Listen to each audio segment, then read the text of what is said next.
All right, well, today we've got this Ford 2N tractor we picked up for just $400, not too far away. Apparently this gentleman had passed away and there was an auction company selling off basically all his equipment. We don't know much on the history, but it sounds like all his equipment was mostly running and generally in pretty good shape, and this is about the same. It's in generally good shape, although it looks very rusty. Motor turns over. It's got good compression. Aside from a couple flat tires, I think we can definitely make it a runner. All right, we've got the tractor off the trailer here. Just gonna start installing a new distributor cap, rotor, coil, plugs, wires, and points as well. So some cheap stuff from Amazon here. That should be good.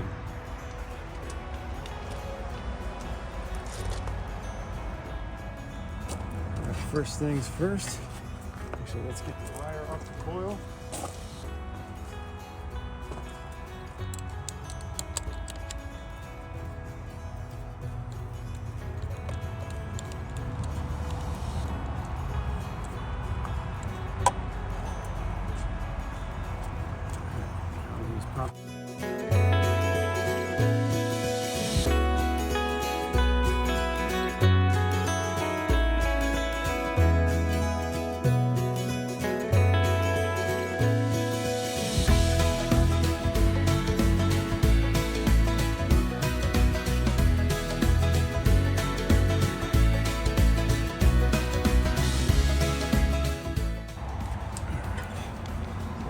Coil doesn't really look that bad.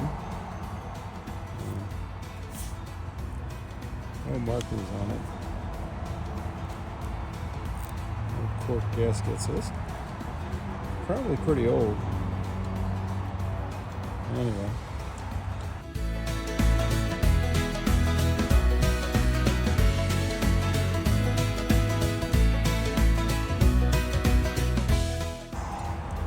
You can see this cap. Pretty tired, pretty worn out. Rotor, pretty good, not bad. This is a Ford cap. I don't know if it's original, but it's definitely old.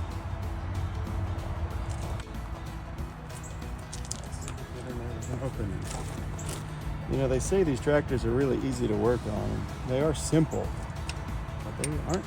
I wouldn't describe them as easy to work on. Some of the placement of things is really bad. I mean, I can understand, it's old engineering, and I get it, but people say, oh, they were designed for farmers to work on them. Well, farmers probably get really frustrated working on them, I'll tell you that.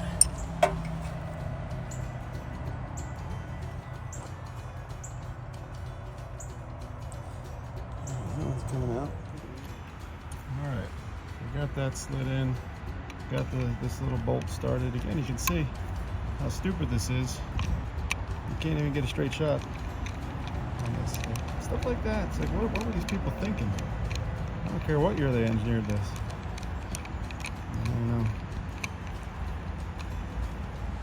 And I also don't think there's any chance in hell you're going to put this stuff in without taking the distributor out. So I get that.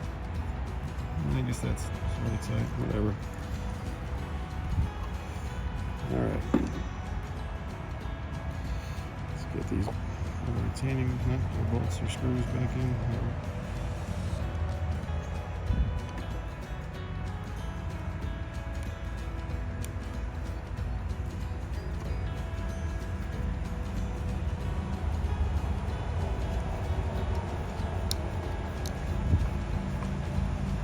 Leave that a little loose. This other one. Using all the wrong tools here today, but that's okay.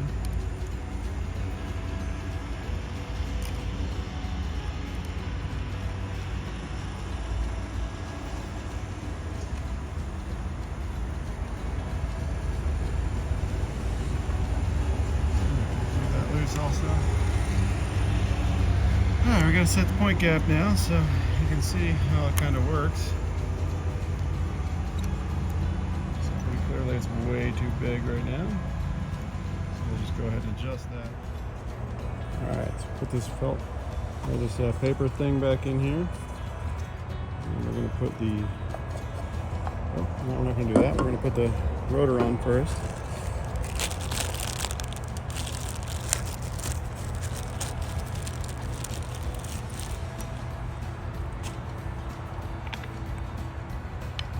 Only go on one way.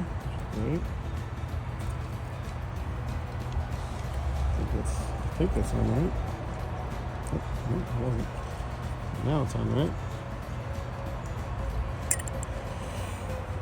Alright, we got a new cap here, which handily has the cylinder markings on it. Great. I'm going to go in all the way, of course.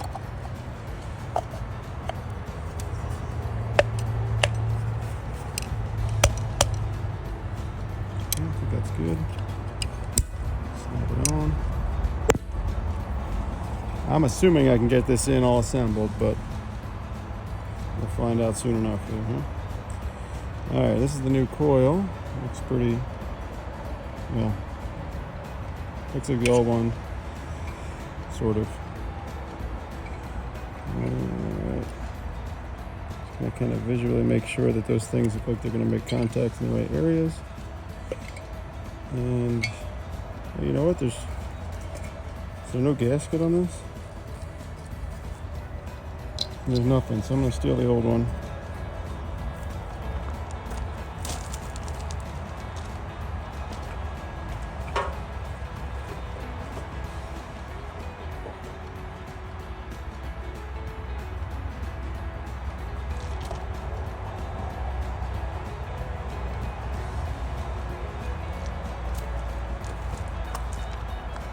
Definitely seems like something that should be included, but hey, what are you gonna do? Now, this does not want to seat properly. Shocker. That seems a little suspect, doesn't it? You know? You can see it's sitting in there, kind of up against the edge. Let's see if we can't just, I don't know, twist it in there a little bit, push it in there a little bit, half-ass it in there a little bit. This is probably a bad idea.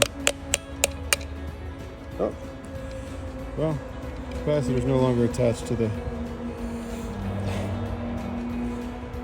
why don't we, see, who knows if the old one's good. It doesn't look very old, but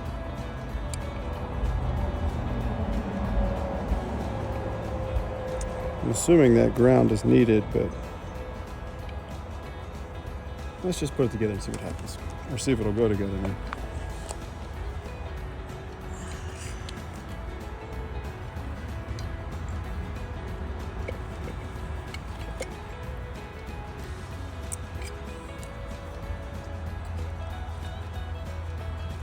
I don't know what people are talking about with these things being easy to work on.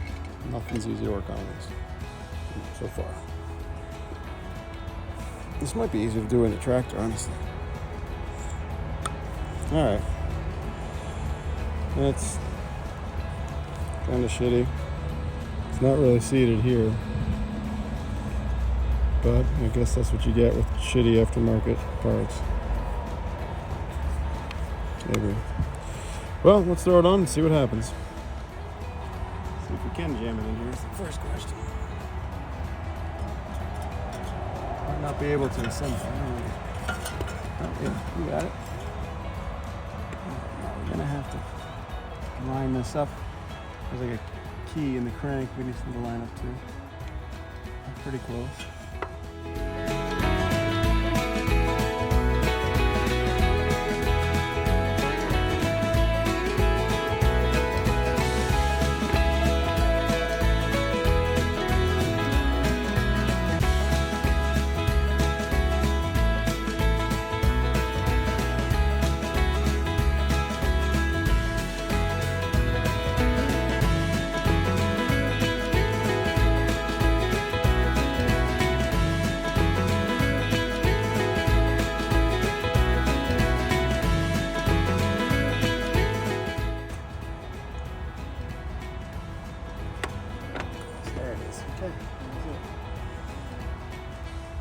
bolts in and see what happens. All right, so we kind of got the distributor in, got the plug wires kind of half-assed routed, not through that tube because that's going to be a job in itself. And I got the charger hooked up here. Got IAM start thing going on. I got the resistor for the coil kind of hot wired here. And let's see. We should have spark. Let's see. I don't know if it's going to show up on camera.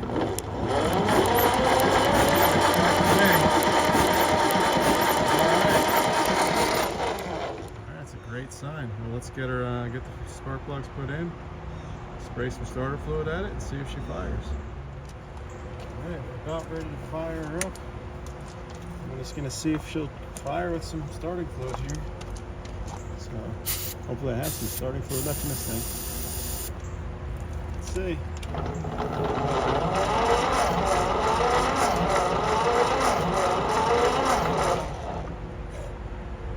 Bottom her up a little bit so that fluid goes in there.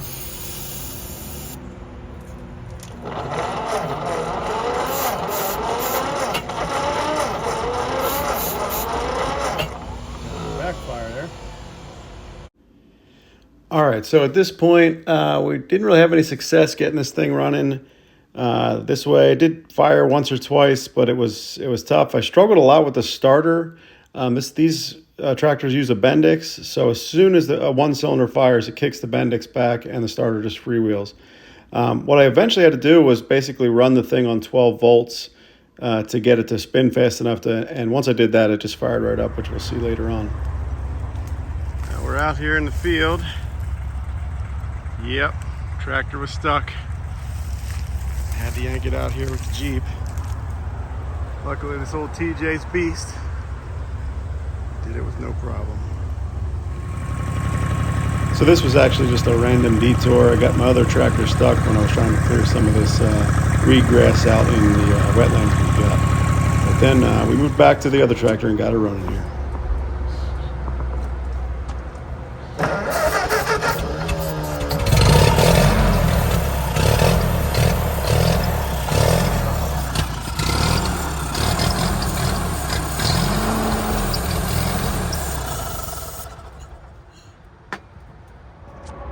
All right, well, that's pretty much going to be a wrap for today's video. Next time, we'll get the tires aired up. We do have to replace one of these tubes. I've got one here, but it's the wrong size, unfortunately, so we had to order the right one.